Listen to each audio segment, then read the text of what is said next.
The Leader of the Opposition. Thanks, Mr Speaker.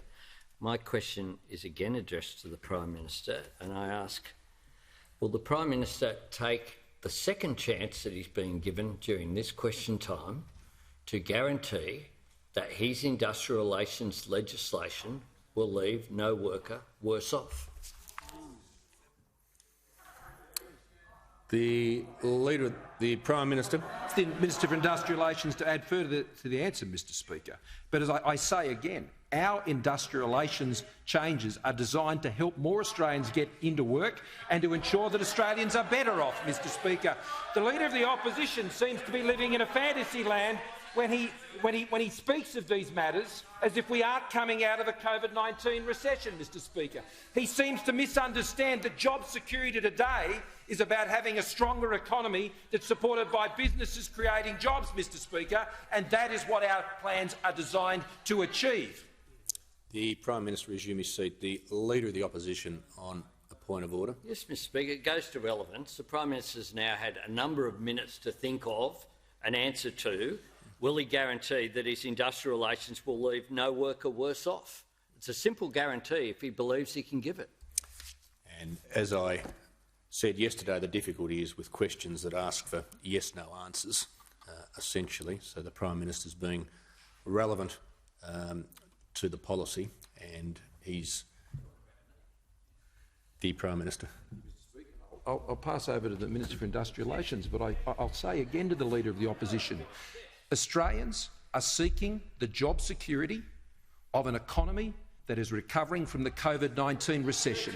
And Mr Speaker, the Leader of the Opposition, Mr Speaker, seems to not understand what job security means when you're coming out of a COVID-19 recession.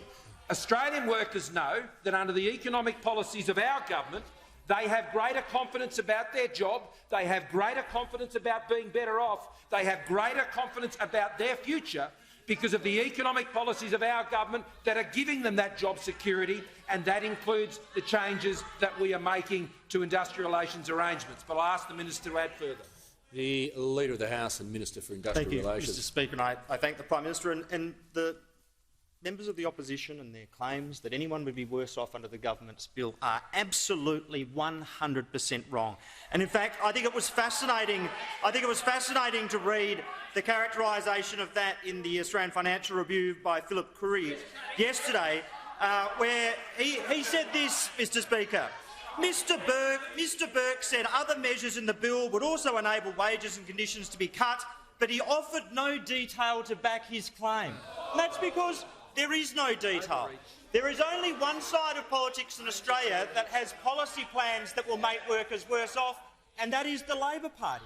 And they are on clear display in both versions of the Leader of the Opposition's speech. And in version number 1 that he provided to the media, the Leader of the Opposition said this. He said, Labor government that I will lead... The Leader of the Opposition resume his seat. He's taken a point of order on relevance already.